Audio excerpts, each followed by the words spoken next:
I kind of helped negotiate a deal with Netflix via RTE, and then that opened us up to like Canada, America, Australia, and before the whole COVID thing hit, I was doing a couple of gigs in the UK, and I just found it really funny to see lads coming to my show going, "Yeah, Durkin, what's the story with you?" And I'm like, "Where are you from?" "Essex, mate." I'm like, "You've got lads." Interesting. It's pretty weird, Connor. Like, I'll have lads from like Long Island going, "What's the story with you? Ed, where's your Mitzi Turbo?" And it's like, yeah, Boston, your owl lady's got worms. Hello and welcome back to another episode of Finnterviews. I'm your host Connor Finn, and this is a show where I get to chat to the most Finteresting people I know. On the show this week, I was thrilled to be joined by actor, musician, writer, and all-around gentleman. It was, of course, the brilliant Martin Maloney, or who you may be more familiar with as Eddie Durkin from the Hardy Bucks. We chatted about Martin's childhood growing up in Liverpool, and then meeting madness in Ireland, the explosion of the Hardy Bucks, and how it transformed Martin's life to something that he never thought could have happened, with everything from nights out with the Gallagher brothers and Harry Styles to Netflix deals and even The Apprentice, and basically everything else under the sun that you could have ever imagined, but of course never forgetting where you're coming from. This chat with Martin was just, I was not prepared for it, so you guys, I feel like, will absolutely love it. I had such a pleasure having the chats with him, and again, I'm still at awe, like, about the amount of stories that this man has just lived through, and what he's up to now. You guys are going to absolutely adore this episode, so without further ado, please enjoy my chat with the wonderful Martin Maloney. Well, welcome back to another episode of Finnterviews. On the show this week, it's been a bit of a journey getting this all together. A man that I thought I'd be able to, just grabbing the phone real quickly, turns out to actually not even be in Ireland, to my surprise. It is, of course, Martin Maloney. How's it going, Martin? Hello, Connor. How are you? Tell us, Martin, where are you calling from today? Because this shocked me, me trying to set up this interview, and I completely pissed up the time. You're asking about time zones, and I was going, have I got the right guy for this? Like, honestly, I mean, your WhatsApp picture doesn't give a lot away as well, to be fair. Yeah, it was an old picture I did of Gorn from Star Trek: The Next Generation on Donald Trump's body with an 80s font saying, "All business, all the time." And that was like, I think I did that in like 2014, because everyone, before everyone started getting on the hate of Trump train, everyone was like, "Oh, I love The American Apprentice. It's great. Did you see a man from Poison, Bret Michaels? He won it." Where I was always like, "God, how does that dude make money?" But so I just thought it'd be funny to take. I don't know if you've ever seen that. It was on YouTube as the worst fight scene ever, and it was basically this kind of green lizard from the first Star Trek series wrestling Captain Kirk, and you can actually see the fight is so absurd that William Shatner actually starts laughing during the middle of it, and they probably just like left it in. But check it out, man. Gorn. So yeah, that's my WhatsApp picture. Yeah. And it's just, I forget it's been that for a good century. Good century, yeah. Since WhatsApp was a boy. That's what I'd say. It's like, that's almost a throwback to like Bebo days or something. That's be like, wow. Yeah. Yeah. But I suppose first and foremost, I mean, here's a chat away. For the rare occasion that, somebody, doesn't know you. Who's that now? Most of Sweden. Well, Irish guy. What does he do all day? Yeah, honestly, yeah. I mean, for all of my non-existent Swedish followers, can you tell us a bit about yourself, where you're from, your kind of background, I suppose, what you're known for, because I'm not gonna try to tell you what I'm not gonna try to explain to people what you do. Is that beeping noise coming from my end or your end? I think. Oh, that's all you. Yeah, that's the Swedes. Yeah. Jesus, all go here, isn't it? you try and do a podcast and some asshole starts reversing a truck up the road. Don't mind, this is a quiet cult. Oh, do you hear that? That's the Swedish ice cream van. And let me tell you something. Tell you something funny about the ice cream van in Sweden. You can hear it, but you can never find it. So it always, I'd say about 90% of the time, leads to utter disappointment because you can hear it going, and it's like, can we get ice cream? It's like, you got a 1 in 10 chance of finding it. So can I just say as well, this just sounds like we're making up the story that you're in Sweden now with like just the music and always coming there. It sounds too stereotypical. Like you'll just, oh no, not the yodelers next. Oh no. The common mistake that nearly everyone in Ireland I meet, oh, Switzerland, yeah? No, Sweden, are the same thing. Yeah, basically that's what I'm basically running off. Uncultured swine, but somebody has to do it, so it might as well be Irish. Do you know what I mean? Yeah, God. But they're all right. But here, no. I suppose explain to people like a little bit about your background, what you're known for. I mean, biggest one I suppose is Hardy Bugs, Vikings, but there's obviously a multitude of everything else. That's where I kind of hunted you down for, I suppose, to kind of chat about all this life as, you know, Irishmen and stuff like this. And it, like, you were obviously a big part of, I suppose, my growing up, a lot of people's different culture as well. But like, is that what, you know, you would still kind of form yourself as, you know, a performer, an actor, or I suppose like what would you're kind of like, I'm trying not to put words in your mouth for it, but this is what I would, you know you as all trades, master of none. Good all-rounder. Yeah, well, for me, like, well, naturally enough, I started off as the class entertainer and then ended up as did a bit of interrailing around Europe, and then kind of ended up back and forth to Sweden for like the last 18 years, and lived in New York twice, and went back to Liverpool, worked on a garage for my uncle with my dad, who was also a very larger than life character, somewhat unhinged at times, a Mayo man, a builder who looks like a Viking. So we were working in Dublin years ago when I was a kid, and there was a boys' home next door in Ranelagh, and they were always going, "Yeah, Vinny the Viking."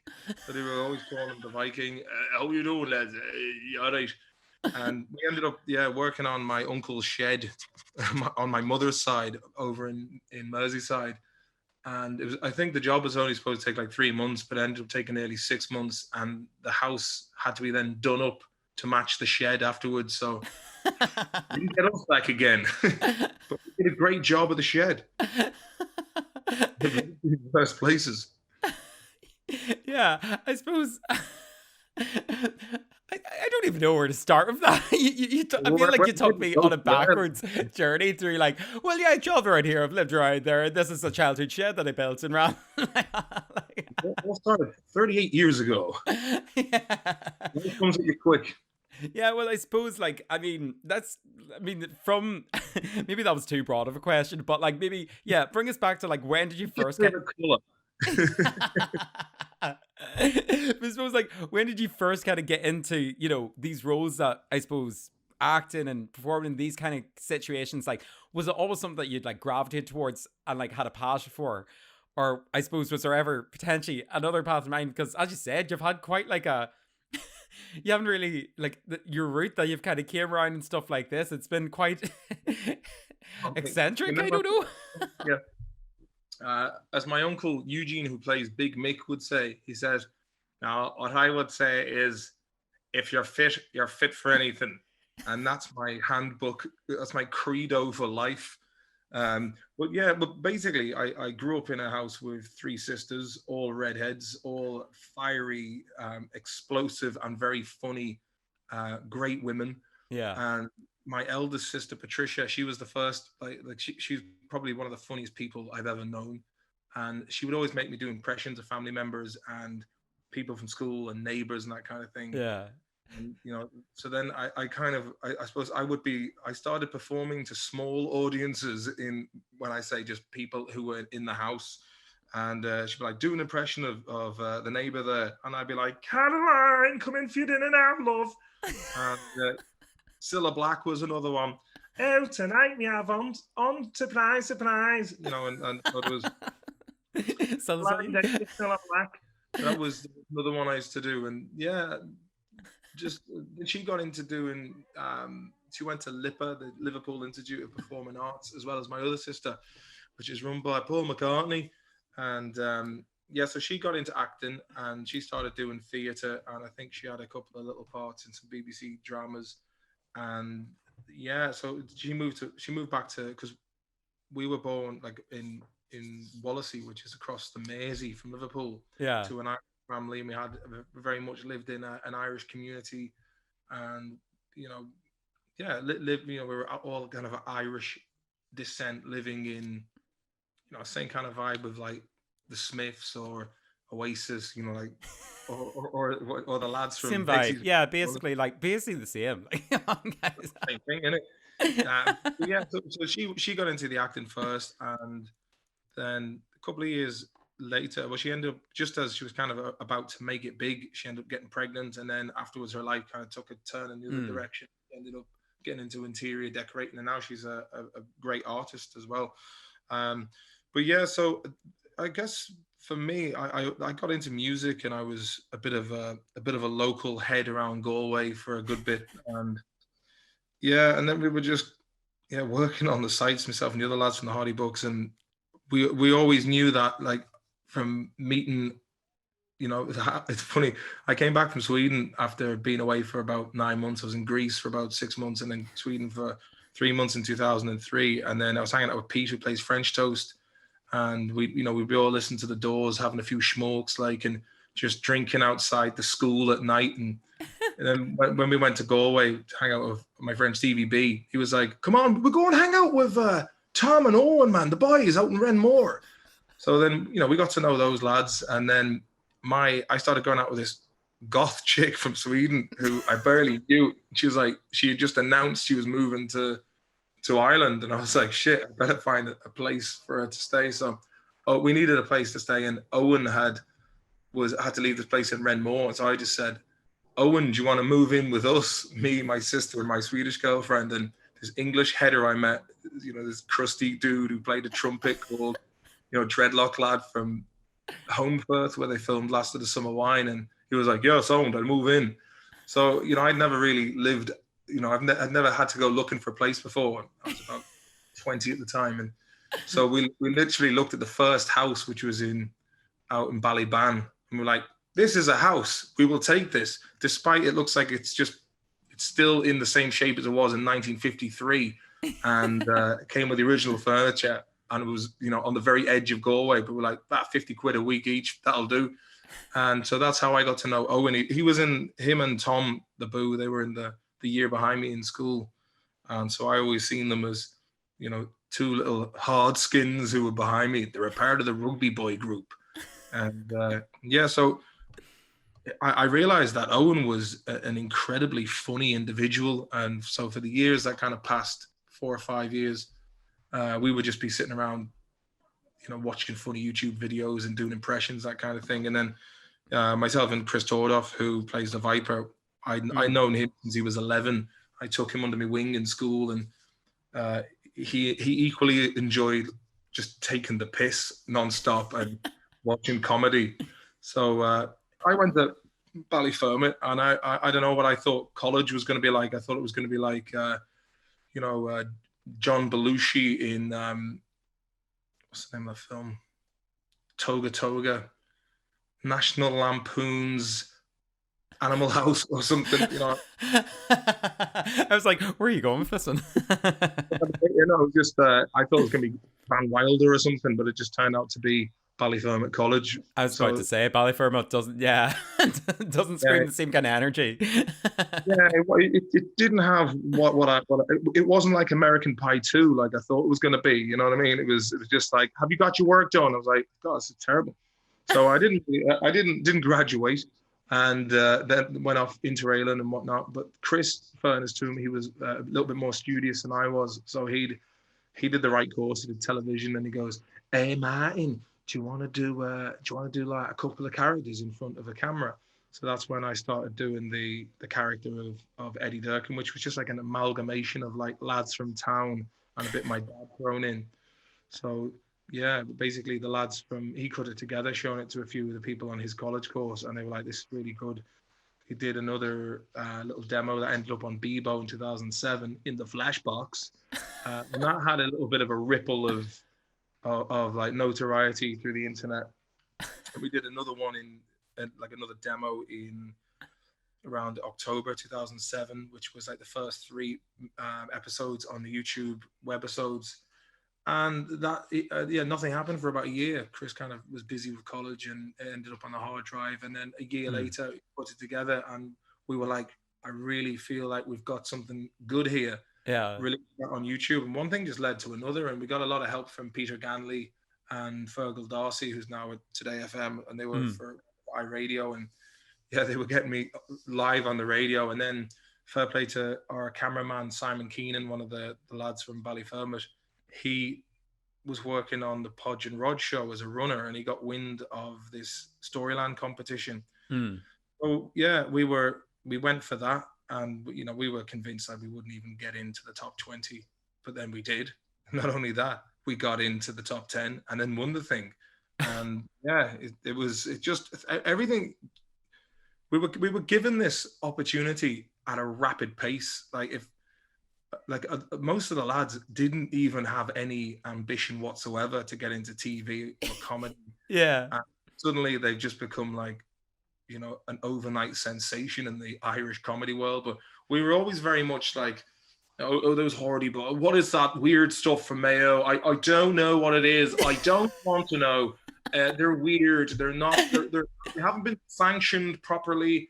So we were always outsiders. Like I was always trying to, even before Hardy Books talk, I'd be ringing up the big agencies in Ireland. I'd be like, yeah, I'm looking for. Oh no, we're fully. Even today, if I was to ring most of these agencies, like, sorry, our books are full. I'm really, call back another time. And yeah, best of luck now. Bye bye. So I just gave up, to be honest with you. But yeah, so it's been. Yeah, then I ended up having kids, and and that, they, believe it or not, they do take up a lot of time and energy, and I suppose it didn't really help matters much when I moved away from the country where I was known for my body of work. So yeah, then we had another kind of a breakthrough when I kind of helped negotiate a deal with Netflix via RTE, and then yeah, that opened us up to like Canada, America, Australia. And before the whole COVID thing hit, I was doing a couple of gigs in the UK, and I just found it really funny to see lads coming to my show going, yeah, Durkin, what's the story with you? And I'm like, where are you from? Essex, mate. I'm like, interesting. It's really weird, Connor. Like, I'll have lads from like Long Island going, what's the story with you? Where's your Mitzi Turbo? And it's like, yeah, I'm Boston. Yeah, your owl lady's got worms. You'll be like, why is everybody quoting this? I have no idea.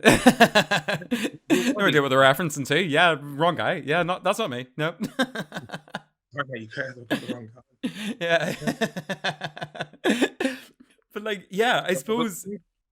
I always thought, like, I always wanted to get into music, but I'm kind of not the most proactive of person, and getting band members together it's like herding cats, So that didn't work out. But yeah, I started doing the Hardy Books podcast, and the other lads were supposed to join me in that, but then didn't. And I was like, so I'm just gonna have to like look for guests, much like yourself. And as you know yourself, you will try and find contacts with people, and you'll either get no response, or someone will go, oh yeah, they're interested, especially if you have to deal with people like middlemen. It's like there's no money through the agents as well.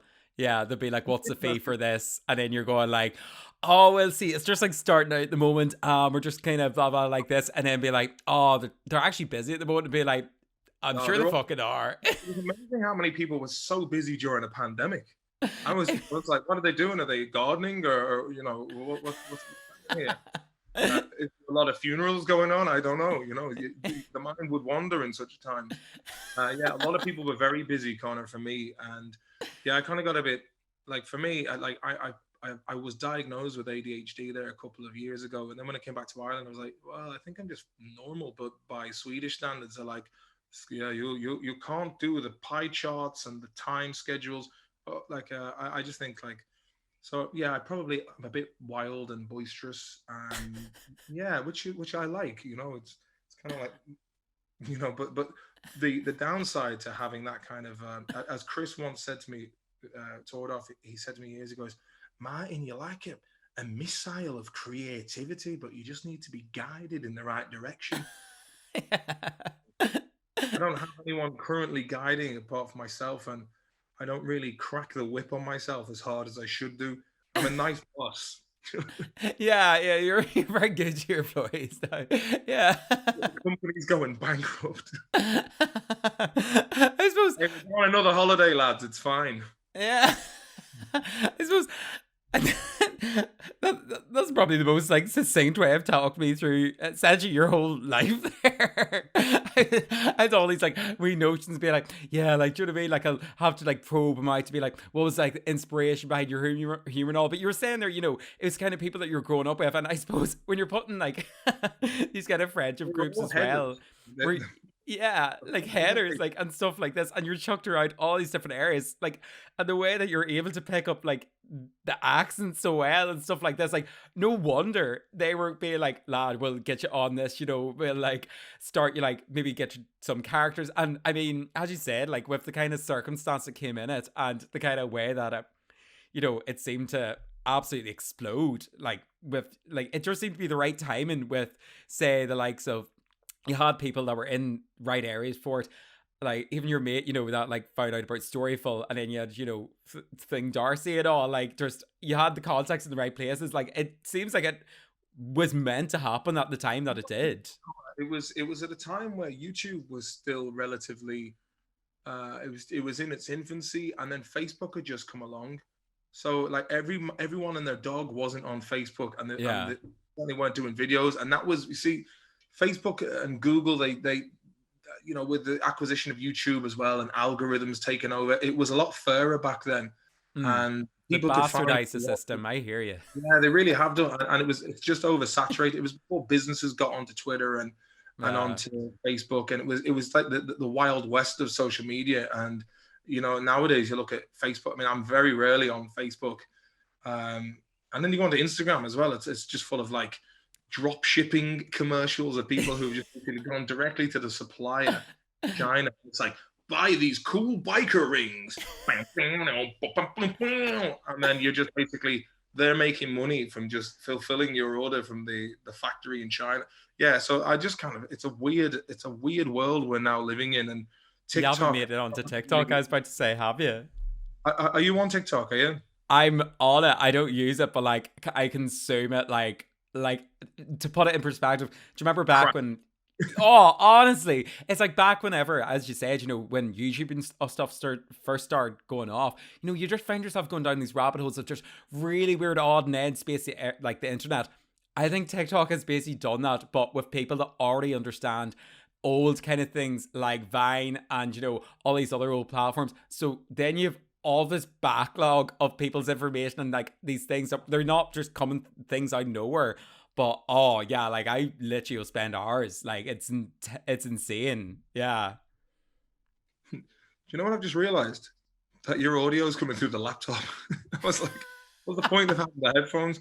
Yeah, I could hear my own voice, but yeah, you know what, I'm probably don't need them at this stage. What? I would say not. But yeah, I suppose that was like just, you seem to be the right place, the right time with coincidentally the right kind of people. And yeah, from everything that you were saying, kind of just chucked around different areas and stuff like this, like you seem to be fixated down to, like, you've kind of been wormed down a route that kind of like, I feel like it was meant to happen at the time that it did, if you get me. Like, yeah, but do you know, weirdly enough, I always knew I was going to get some sort of break, because I was always, you had a kick cat. Yeah, I was always like a good, decent character. I was always kind and rowdy. I was kind of like, people have equated me to kind of a a big ginger Labrador or something. You know what I mean? Just like, oh, here he is, whoa. Or toured off whenever I used to come to stay in Dublin, he'd be like, Martin, you're like a bloody human tornado. You just like come into town, it's like, whoa, and then you're gone again, and it's just like a trail of madness. So yeah, I thought somehow there would be a kind of a break at some stage, whether it be music or whether it be acting or comedy. And I do it all, but like I say, it's the focusing on one thing, you know. But it's been a crazy ride. I always thought I'd love to make it really big, you know, like Pierce Brosnan level. But then I'm kind of looking at it now, going, you know, I'm kind of happy enough with you know, mostly Ireland, because you know it's like it's one of those things where it's nice to just be able to walk around and have the anonymity. It's like here in Stockholm, I live a very normal life, and if I want to go in and get some recognition, I just go into an Irish bar and it's like, oh, here he is, you know. Yeah, you still have like the kind of cult following, I imagine, as well, to like say, you know, that kind of era of those kind of arty like sketch shows like the Savage Eye and stuff like this, that like it's not anything that's going to put you out of place, but like it'll still get, as you said, you're walking to like an area of, you know, familiar, you know, kind of accents, and you'll just be like, oh, it'll be people just elope to it. There are places I can't go into at certain times of the night. For example, McDonald's on Grafton Street on a Thursday night, or Zaytoon on Wexford Street. It's just, yeah. My ex-wife came to Dublin with me, and it was the first time like we'd had a night out for about a year and a half, and the entire night she just spent holding people's cameras, taking photographs of me. She hates that. I mean, like most of the lads who have who have had significant others absolutely hate the Hardy books, you know, with it's like the ups and the downs and the drama and the bickering that would come with it at times, and having to go away last minute.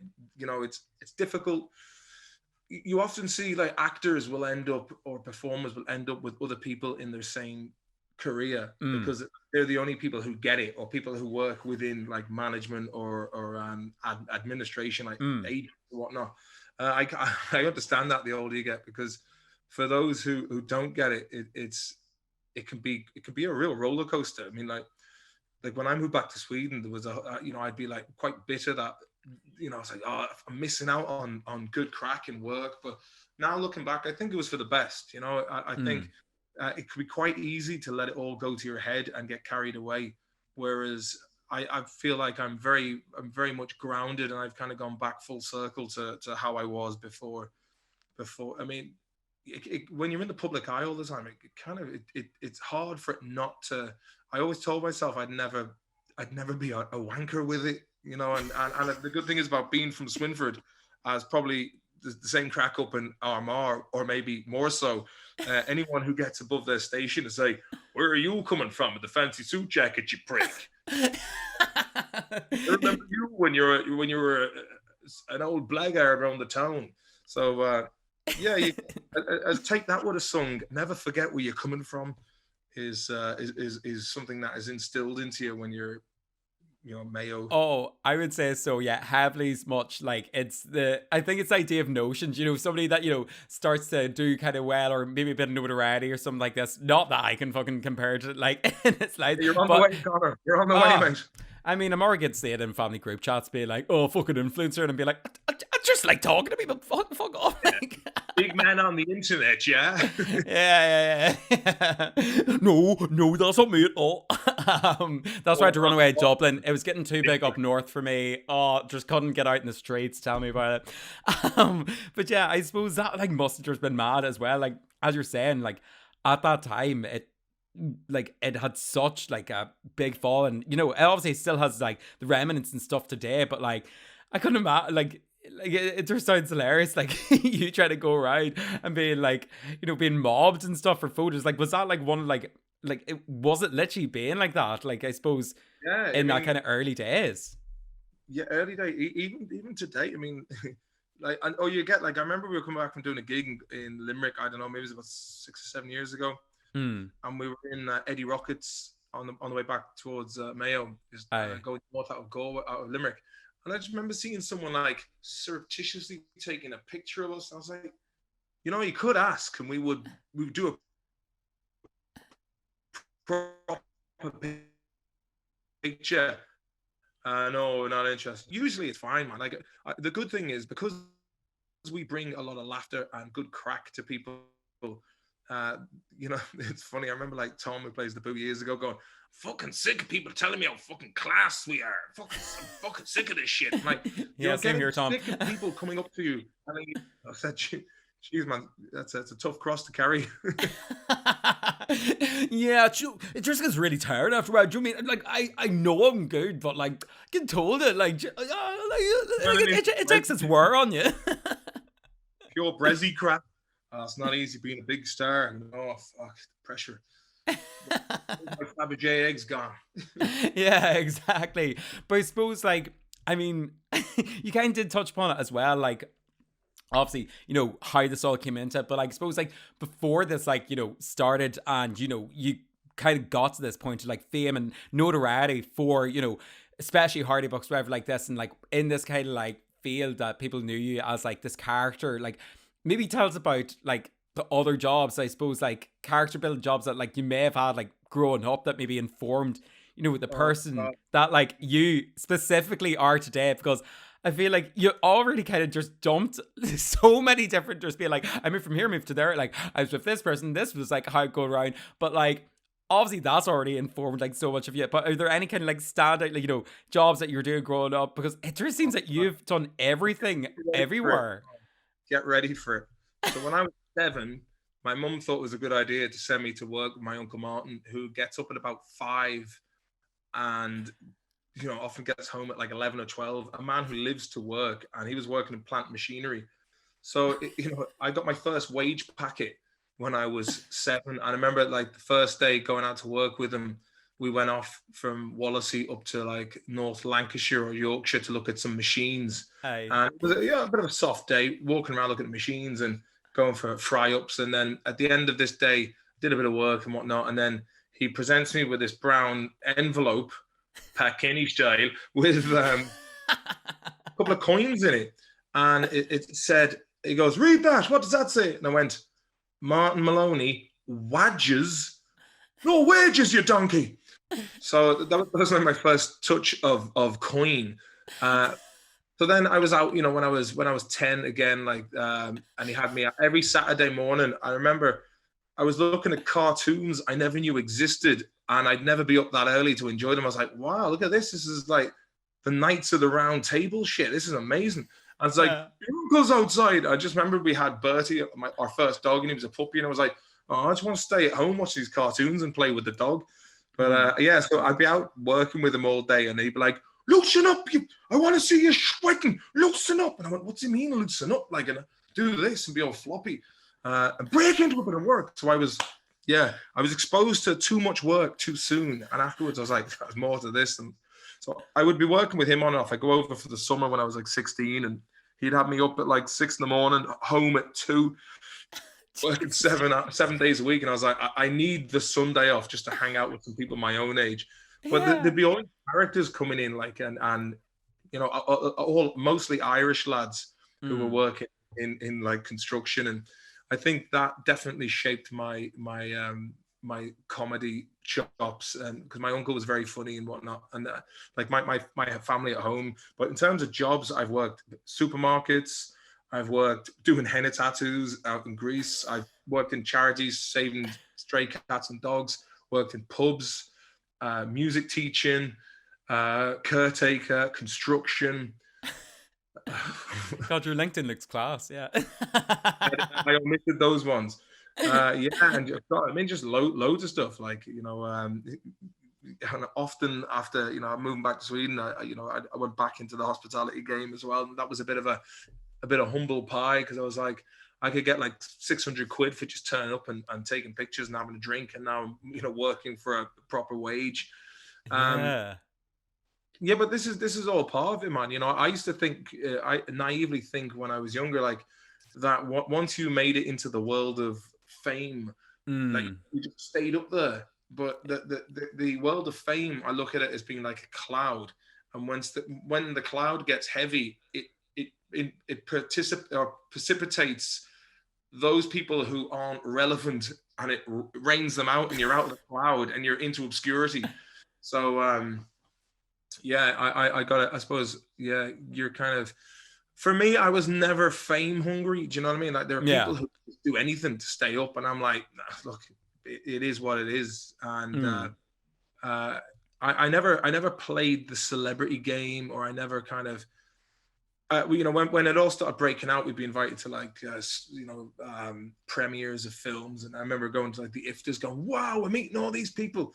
And then Yeah. after a couple of years, I guess I just kind of was like, "What's the point of all this?" Like, do you know what I mean? It's like, as my mother would say, these people have to wipe their arse the same as you and me. So yeah, I think the glossy veneer of the showbiz world for me a couple of years ago, I just kind of like, I was like, is what it is. Get in, get the job done, and out you go again. Yeah. Um, but it's a funny road, because life can throw some shitty situations at you, but it's all about how you deal. Mm. uh, I've been through even divorce and heartbreak, and you know what happens since. And I've yeah, there's been a lot of hardships in life, and even having to move back from parents divorced at an early age, and having to move back to Ireland and start again was a really big upheaval. But we I think it was definitely for the best that we did that, Mm. because things happen in life at the time that aren't easy to deal with. But then when you look back a few years later, you're like, well, that difficult time that I went through shaped me, Mm. and has tempered me in the fire. So you navigate yourself through tragedies and loss, and the highs and lows in life. And I think the older you get, the more you're grateful for everything that life throws at you, for better or for worse. So Yeah. yeah, I can't remember why I brought that up. The same game. You're kind of like, look, it's not the be all and end all, really. And Mm. so I quite like being on the peripheries now, instead of like looking at people who they're just, they need to be in the limelight all the time. And I Yeah. feel, yeah, I mean, Well, like, I mean, you're saying on the peripheries. You'll be happy to know this podcast actually got number 3 and the comedy interviews in Albania. So yeah, Albania is I there. saw That him on Chartable today. Actually, I was like, I wonder how he's doing on Chartable. It's like number 3 comedy in Albania. I was like, whoa. Hey baby, I knew you said it was done with fame, but I'm coming back. Yeah. Hey, and then I looked up the Hardy Books podcast to see what that was, because I haven't obviously done any episodes for quite a while. I was like, it wasn't in anything. I was like, fair enough. Funny how that works. To be fair, the only reason I've ever like I do not have listeners from Albania, but it was literally I did an interview with a guy called Flat Earth Dave, and I don't know whether there's a big flat Earth community in Albania, but they hopped in that one real quick, like so. An Irish guy in UCD by any chance? Huh? Flat Earth Dave, is he a guy from UCD? No, he is a guy that got in touch. He's very American, from like outside New York, and he'd actually just commented on one of my podcasts, being like, "Hey, you should do this," and like, let's talk in this in the podcast. I was going like, "Yeah, fucking go on, let's see." I did one with Joe Rogan's mate Eddie Bravo on my podcast, and he was talking. I was like, whatever I do, don't talk about the flat Earth. And he goes, "Hey, yo, I got a question for you, man." I'm like, "Yeah." And he goes, "You married to the ball?" I'm like, "Am I what? You married to the ball, dude?" I'm like, "What does that mean?" Or you a "Yours, ball dude." tard? I was like, "Oh no, here we go." But I entertain it. I mean, look, I enjoy having conversations, no matter how sublime or ridiculous. So, I Mm. will entertain it. But he's like, 18 months, you'll be converted. But you're like, where the hell did all this come from? Because, like you were saying about rabbit holes, like, for me, it's kind of like, all right, let's have a look at this. And I'm like, oh, there's a plausible argument for that. But I'm like, I think I'll leave that over there. But there was my friend Ed O'Neill, American guy, someone had sent him a thread about an Irish guy who wanted to go down to Antarctica because whatever the hell's going on down in Antarctica, according to flat Earth people, Yeah. not allowed to go there. So I was like, everyone was Oh, giving it's him a hard because it's time. not the edge. It's There's supposed to be. Dave was explaining this all now. It's all Yeah, very scientific. Apparently, there's like an ice ring that surrounds the world and stuff like that. Yeah, yeah. Sorry, no. This is why I'm like actually interested now to we're see living like a big what. Truman Show kind of vibe. Oh, I've honestly no idea. Like the But man was awful. everyone was giving him a really hard time. They were like, "Are you Mm. fucking idiot?" And I was like, so I just wrote, you know what, mate? If you believe that the Earth is flat, then go and have an expedition there and film the entire thing nonstop, and then at least you went and did it yourself. I was like, I'm like, let the man go and do it. If he can raise the money to do it, and that's what he wants to do, and he's passionate about it, let him go. And then when he gets there, hopefully he will come to a conclusion one way or another. Do you know what I mean? But I have got into kind of debates with people about it on like YouTube comment sections and all that, and I'm like, well, what's the big deal if it is flat? I mean, you're still stuck on the earth, like, you know what I mean? And they're like, well, it's proof of God, man. I'm like, all right, but like, you're still stuck on this plane of existence. I mean, it's like you haven't got the resources to bloody leave. So like, why are you putting so much effort into this? Yeah, yeah, that seemed to be. There are people who get too far down and they neglect their income, and their family, like, oh look, you're going a bit too far. But that's, I mean, that's the thing. Like the internet is a very strange place. I often, when you consider the internet as being the information superhighway, you know, if you leave the highway, you'll go down a main road, and down a main road, you'll end up in a smaller road, and then you'll end up in some bizarre cul-de-sac going, shit, how do I do a U-turn and get out of here? Yeah, So and then you'll end up with on a random podcast with some specky naughty kid, and you'll be like, Jesus Christ, what's happening to me now? Being like, I jeez, love I was. the internet, Connor. You know what I mean? It's Exactly. And I and suppose I, like sorry. Sorry. No, I suppose like from like I mean, I just said from like it just sounds like you've got ridiculous stories from like all precipice of your life. I mean, I was going to even like kind of chat there about like, oh, clearly, it was evident where you got, characters and, your humor from with essentially starting work at the age of 7, child labor. But like, do you know what I mean? Like everything, as you said, like, it takes like all of these, random situations, and you were very much thrown into the fucking pits of it as well. Like, and I think you just took it like a fish like water. But like, have there been, I suppose, throughout this fucking madness that has seemed to just been your life, like, have there been any major standout moments that kind of like came from being in this, precipice, I suppose, or like just from wherever the winds can take you that like you never could have like imagined could have happened, like, or because honestly for you it doesn't sound like anything was out of the breaths of reason. yeah, you know what? I'm just here's something that you can take this or leave it. But I was coming back from doing a gig I was at Leeds on Paddy's Day, or the day before Hmm. Paddy's Day 2019. Did a gig with a band called Cronin, who are basically they're a band unto themselves. But one of the lads was from the same town as one of my old friends, Tommy Cox, who died in a tragic accident in Galway back in 2005. Hmm. God rest him. But I then became friendly with Paul Gallagher, Liam and Noel Gallagher's brother, in 2018, and we're good mates now.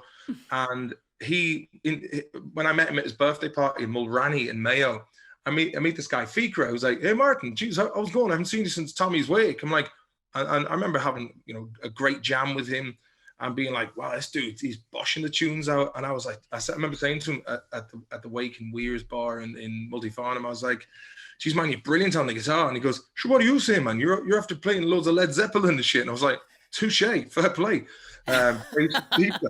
But so I met him again. He gets us the gig in Leeds in the Irish Centre and whatnot. And then we went to London the next day, and they were doing a gig in Cricklewood. So I went into town, and then later on I went up to Highgate, and I met Paul, and we went to the Boogaloo Bar and Johnny Borrell from Razorlight was in there. I was like, fucking hell, Johnny Borrell. Everyone's out tonight. And then later on, we were, I met Christopher Eccleston, the Doctor Who guy. Not Niall Horan. What's his name? The other lad with the curly hair. All two of them. Like young, Harry Styles. Harry Styles walked in with Liam Gallagher, and I was like, geez, the big guns are out tonight. I met them and had a great time, and then I was flying back to Sweden the next day. And about 15 minutes before we land, I look out the window, and the cabin lights are off, and I see what looks like a town underneath us in the clouds. I was like, oh, we must be getting close to Stockholm. And then the light starts moving. And then out of the clouds comes this glowing ball of light, just straight up, silent. And I'm like, what the hell is that? And then there's this old guy who I hadn't spoken to before this. He was a Swedish guy in the 70s. He had a bit of Parkinson's going on. He was just eating a Toblerone. I had a bit of a kip before I woke up. And my memories before going to sleep was just him munching a Toblerone directly out the box. So I look out the window, I see the ball of light go up and then start doing like a right angle turn and starts following parallel to the plane. And I just grabbed this old dude. I was like this and went, look. So he looks out the window beside us. The two of us are just looking at this thing. And I'm like, when I was watching it, I was like, of course I had to see this. You know what I mean? I was like, of course it had to happen to me. And it just went right off in front of the plane. So he just grabs me and he's shaking. He goes, oi, oi, oi, do you find an UFO? And I went, yeah, it was. But of course I read about the which they were called Foo Fighters. And that's where the name, the Foo Fighters band came from, because the Allied pilots, when they'd be flying over doing the bombing raids, they would see them off the starboard side of the plane, which I saw them. So I turned around, there was a guy behind me. He was an English lad with Egyptian parents. He was dressed in a suit. He had his iPods buds in, or whatever you call them, earpods. And I turned around to him and I went, sorry, mate, did you see that thing outside? He went, I fucking did. What the hell was that? It had intelligence. So yeah, so that was basically my UFO story. And now, obviously, in like the media, they're now saying, oh yeah, the Pentagon are releasing declassified, and I'm like, whatever the hell, I have no idea what that was. But weird as it looked, kind of looked normal enough. Do you know what I mean? I was like, it wasn't like Independence Day or something. It was like cinematic. It was just like, that looks really weird, but kind of normal at the same time. So yeah, so that's the kind of weird shit. I mean, I got bitten by a Rottweiler when I was in Greece. The landlady's Rottweiler bit me. We had a good relationship until that, and then I come home pissed in the morning and be like, oh, big fat head, look, oh, who's a good girl? And then one morning I came out and I was hit by a car when I was 12 on my way to school. You know what I mean? Like, I just, the amount of mad shit that happens, it's and most of this is unrelated from from like, say, the kind of like time of like Hardy Bugs, like most of this, it's just completely unreal. This is just you living your life as Bait. Yeah. I always look back and go, of course it had to happen to me. Do you know what I mean? Yeah, first one of the group to get kids, first one of the group to get divorced, and it's just like, okay, brilliant, yeah. You just gotta keep rolling, as Limp Bizkit would say. rolling. But it's supposed like, I'm almost afraid to fucking ask this next one, but I was supposed it kind of leads us on self, and it was kind of relating back to that you have to have the lows of the highs and all like this. But like, have there been any major like horror stories that came from being in this industry, whether it was in the music, whether it was in the media, whether it was in any kind of one, like, honestly, like, I feel like you have just experienced everything. Oh yeah, well, here's another thing. Horror stories. Got into a fight at my own gig with bouncers in the big tree, and they were just fucking like throwing kids around like they were footballs, and like, and then they kind of got a bit one lad got a bit shitty with me, ended up in a scrap, and any ordinary part of the world, or Mayo, it'd be like, oh yeah, you were doing a bit of scrapping there, look, and the hands would be shook the next day and it would be forgotten about. Yeah. But obviously the bouncers thought they were going to get a few quid out of me. There was a guard who wasn't a fan of Hardy Bucks and wanted to make a name for himself. And yeah, that ended up going on like a court case that went on for like a year and a half. And I'm waiting to hear this. So the cop gives me my, I had to go in and present myself to Mountjoy Garda Station in like 2013. So I was on the Celebrity Apprentice. I was off that first. Mayo had just lost to Dublin the day before in the final. And then I was there on, I think it was the Monday night, getting my arraignment or like the charge sheet or whatever it was of this daft fucking incident. And I'm being fired first on The Apprentice. And that's another story in itself. I was like, damage limitation. I've got to get out of this place. Got to get off this rock, man. And there was a sergeant, a vanguarder, who comes down and she sees me sitting there and she goes, do I know you from somewhere? I went, possibly. She goes, were you just on The Apprentice getting fired? I went, yeah. And she goes, fuck's sake, man, you poor bastard. So there was a fair bit of media coverage there, and of course, like when it was going for the arraignment, which I thought, it won't be a big deal, just going to court, and no one will ever suspect that I'm walking in there. This guy who's in one of the biggest comedy shows in Ireland. So the night before, my friend Gallagher, who I call the henchman, he goes, my mate's opening a bar called Big's Bar on the Quays around the corner. There's 3 pints of Guinness. It's great crack. So I was like, well, I guess we can go for a few and then go in for the arraignment tomorrow. And funny enough, he lived on the same road as the courthouse. So all I needed to do was roll out of bed and walk 100 meters, and I was at the courthouse. So when I was going into this arraignment, there's just a whole load of paparazzi going, here he is, lads. And of course, I was swelt with the pints from the night before and treated the thing like I was like, going into a comedy show.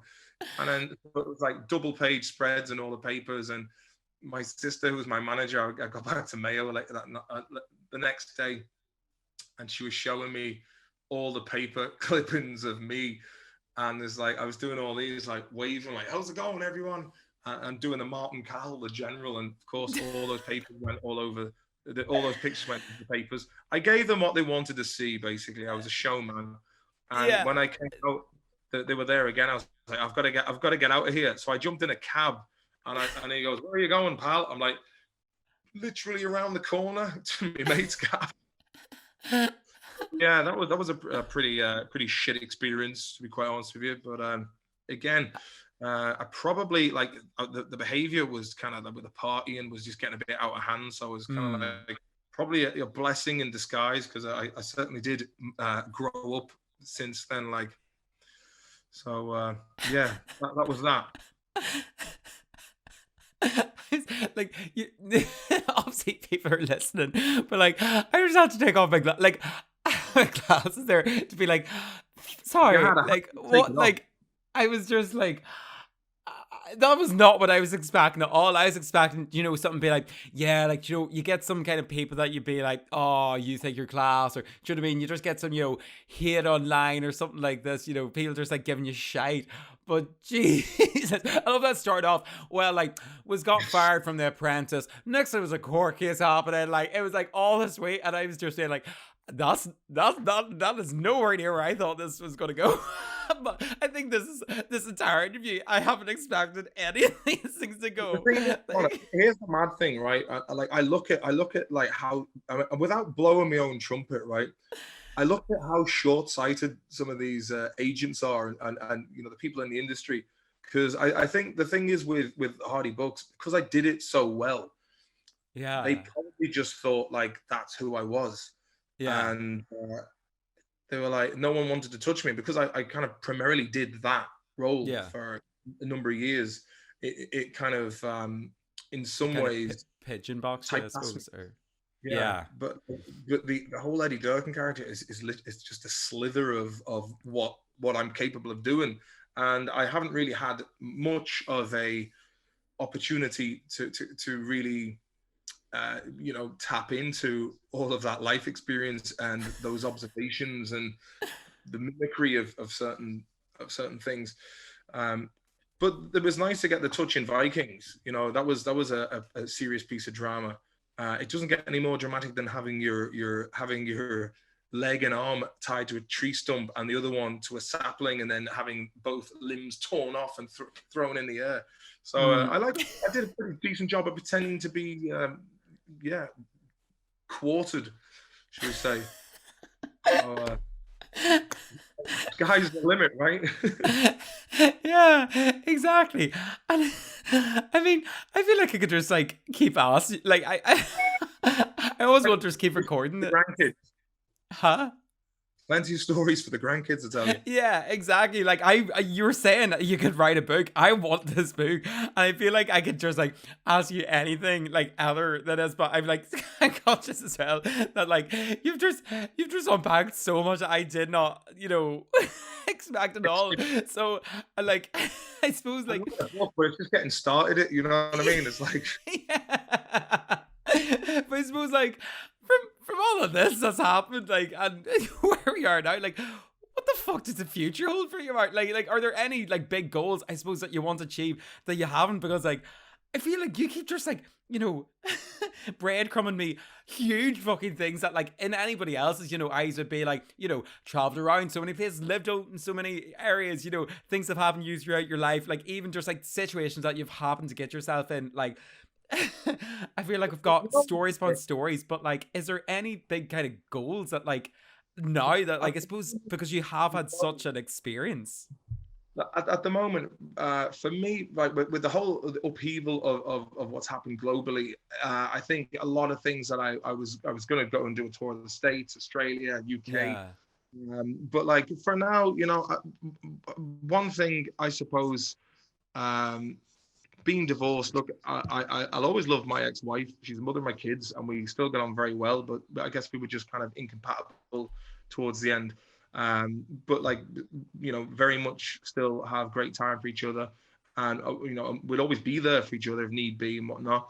But for me, I just want to kind of focus on being the best dad I can be. Teach my children how to be as wise as serpents, as gentle as doves as they make their way into the world, and so just be as present as a father, and the thing is, like I said earlier on, which I suppose took me off on that massive tangent, was which one? Which tangent? The main one about the celebrity crack, which this was the original point I meant to make, was life will.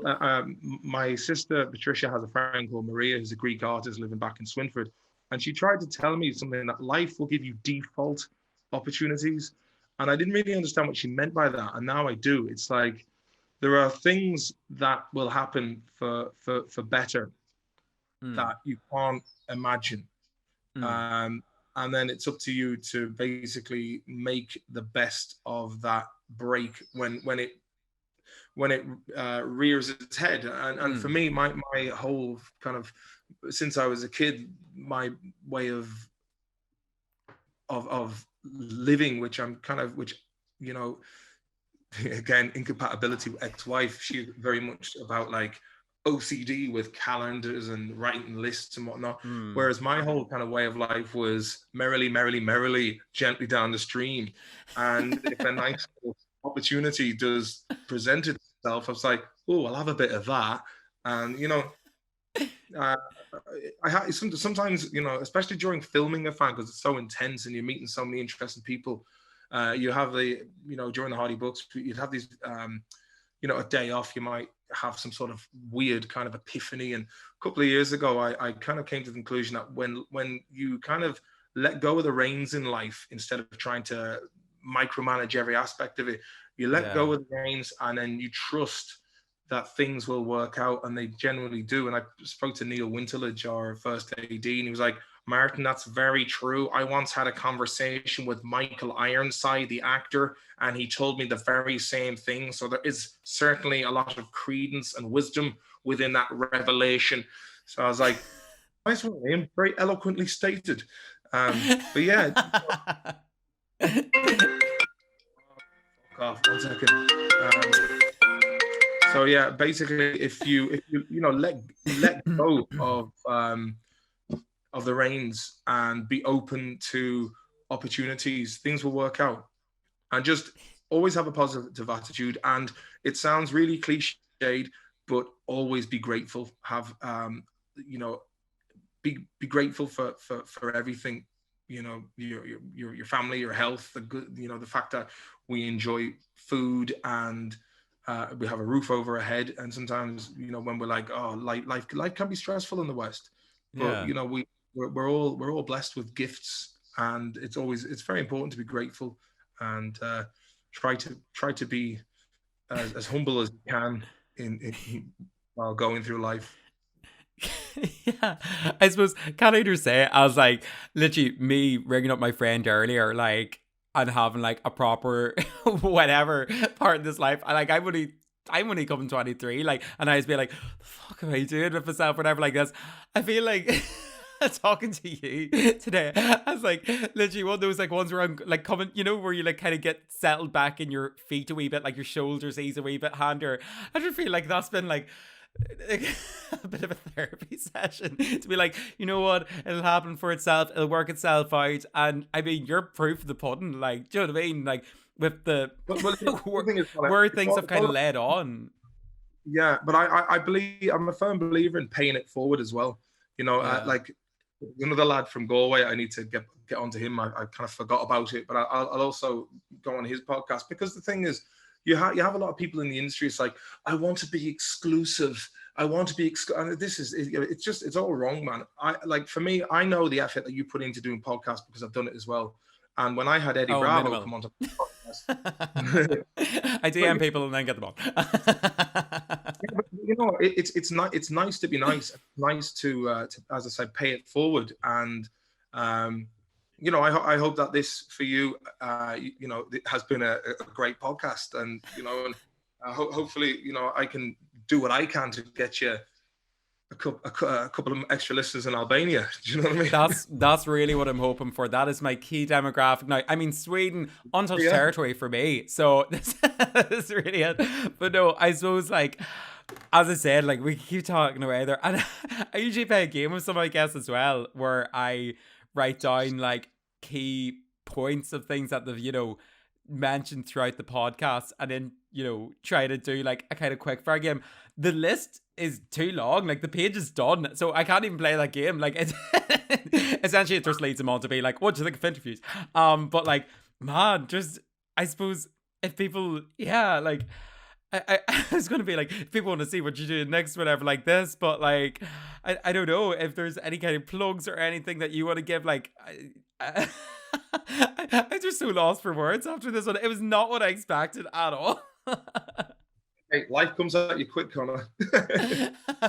No, but honestly, sir, I mean, thank you so much. Again, I say this kind of at the start. Like, have you considered putting these recordings up on YouTube? Oh, they're on YouTube. Don't you be worrying. I'm making the backlog of it. Yeah. So, you're like, I dressed up for this. Come on now. Yeah, man. I put a hat on and everything. I took the dog for a run and had a gym session before this, so I was nice and fresh for it, Exactly. Yeah. But shower as well. But I suppose, I mean, it's even worse that if people want to follow whatever you're doing else, like, are you happy enough? You've had it. People, they can see you where they want to. Yeah, so I'm on YouTube, Maloney's Digest, where I did be talking shite on that, and yeah, I have. If you want to follow me on Instagram, it's Maloney101, and yeah, also check out the Hardy Books podcast. There's some good stuff there, and I started writing the Hardy book, which is almost like kind of a it's more, I wouldn't say fan fiction, but it's like, it leads into erotica. I hear you. Yeah. Or more of a back catalogue or a canon of of things that couldn't have possibly been put into the show, because it's a lot more nuanced and goes into kind of a cross section of small town diplomacy, for example, and the code of conduct in a small town like Castletown. And I really have to get back on that. But what I did is I set the bar a bit too high, and it took me like a month to do like 100 minutes of content, and I was like, oh god, I can't do that again for a while. So but I will get around to it eventually. The latest chapter was talking about how Buzz's ancestor Zachary MacDonald started the first Irish pub called Cromwell's Arse on Plymouth Rock. Gotta finish it. He ran into the new model army during the siege of Clonmel while going down to talk to Jimmy Magner about Clonmel champagne. That is bums. Do you know what? So it's like fertile ground. I mean, like.